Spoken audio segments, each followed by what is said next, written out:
अब आइए sign up form और उन्हें अपनी वेबसाइट में ऐड करने के तरीके पर भी एक नज़र डालें। तो चलिए यहाँ जाएं और फॉर्म्स पर क्लिक करें।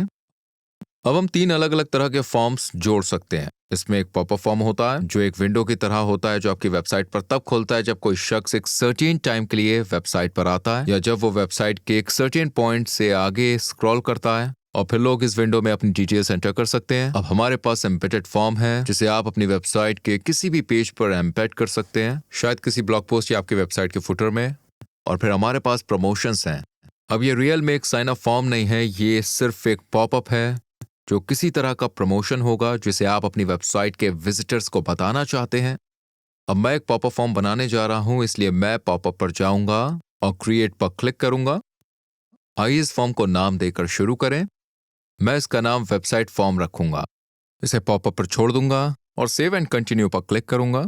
फिर यहाँ हमें उस ग्रुप को सिलेक्ट करना होगा जिसमें नए कॉन्टैक्ट्स को इस फॉर्म का यूज करके साइन अप करने के बाद ऐड किया जाएगा। तो मैं बस इस ग्रुप को चूज करूंगा और कंटिन्यू पर क्लिक कर दूंगा।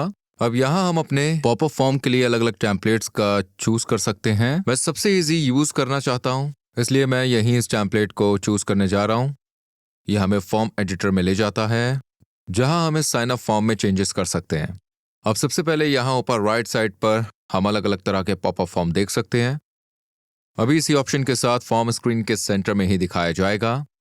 हम इस ऑप्शन में भी चेंज कर सकते हैं, तो फॉर्म स्क्रीन के नीचे दिखाई देगा, या हम शायद ये ऑप्शन चूज कर सकते हैं जिससे फॉर्म पूरी स्क्रीन को फिल कर देगा। और मैं वापस डिफॉल्ट फॉर्म पर जा रहा हूं और फिर इस फॉर्म में कुछ चेंजेस करना शुरू करूंगा।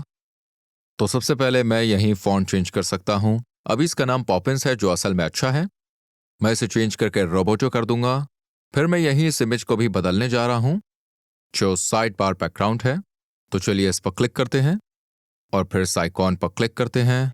अब मैं वो इमेज अपलोड करूंगा जिसे मैं ऐड करना चाहता हूं और इंसर्ट पर क्लिक करूंगा। अब मैं आगे बढ़ूंगा और इस टेक्स्ट को चेंज कर दूंगा। फिर फॉर्म सेटिंग्स में जाने के लिए हमें यहाँ इस पेन आइकॉन पर क्लिक करना होगा। तो अब मैं बटन टेक्स्ट को सेंड में बदलने जा रहा हूँ। फील्ड्स के लिए मैं इसे वैसे ही छोड़ दूंगा जैसा ये है। मैं सिर्फ ईमेल और नाम पूछना चाहता हूँ। अगर आप और ज्यादा फील्ड्स ऐड करना चाहते हैं तो आप सिर्फ ऐड फील्ड्स पर क्लिक कर सकते हैं और फिर लास्ट नेम या फोन नंबर भी पूछ सकते हैं, लेकिन मैं इसे ऐसे ही रखूंगा और सेव पर क्लिक कर दूंगा। अब जब हम इस फॉर्म को एडिट कर लेंगे तो हम सक्सेस मैसेज पर भी जाना चाहेंगे, क्योंकि जब लोग अपनी डिटेल्स एंटर करेंगे और सबमिट बटन पर क्लिक करेंगे तो उन्हें मैसेज दिखाई देगा। तो मैं यहाँ कुछ चेंजेस करने जा रहा हूँ। यहाँ इन सोशल आइकॉन के नीचे हम ये कंफर्म करना चाहते हैं कि हमारे सोशल मीडिया लिंक भी यहीं एंटर हो, या अगर आप इन लिंक को नहीं दिखाना चाहते हैं तो आप बस ट्रैश आइकॉन पर क्लिक कर सकते हैं। अब नेक्स्ट स्टेप पर जाने के लिए डन एडिटिंग पर क्लिक करें और यहाँ हम अब इस पॉपअप फॉर्म के लिए ट्रिगर सेट कर सकते हैं।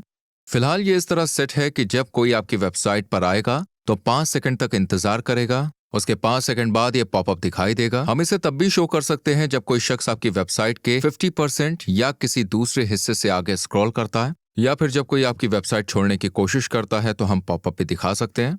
तो मैं उन सभी को चेक करूंगा और इस बार 5 सेकंड पर छोड़ दूंगा और बाकी सबको मैं ऐसे ही छोड़ दूंगा और सेव चेंजेस पर क्लिक करूंगा। अब इस फॉर्म को अपनी वेबसाइट पर डालने के लिए हमें इस कोड को कॉपी करना होगा और इसे अपनी वेबसाइट के हर पेज पर हैशटैग के ठीक पहले पेस्ट करना होगा। अब आपने अपनी वेबसाइट कहाँ बनाई है इसके बेस पर इसका प्रोसेस थोड़ा अलग हो सकता है, इसलिए अगर आप नहीं जानते कि ये कैसे करना है तो मैं आपको सलाह दूंगा कि आपने जो भी वेबसाइट बनाई है उसके लिए सपोर्ट से कॉन्टैक्ट करें और उनसे पूछें कि आपको ये कोड कहाँ डालना है। अगर आपके पास कोई वेब डेवलपर है तो बस ये कोड उस शख्स को दे दीजिए और फिर उन्हें पता चल जाएगा कि उन्हें क्या करना है। अब कंटिन्यू पर क्लिक करें और अब इस फॉर्म को एक्टिव करने के लिए हम यहाँ आ सकते हैं और स्टेटस ऑन कर सकते हैं। बाय डिफॉल्ट इस फॉर्म के लिए double opt in feature on होगा, जिसका मतलब है कि जब कोई शख्स साइन अप करता है और यहाँ अपनी डिटेल्स एंटर करता है तो उसे अपने इनबॉक्स में जाना चाहिए और कंफर्म करना होगा कि वो आपकी ईमेल सब्सक्राइबर लिस्ट का हिस्सा बनना चाहता है।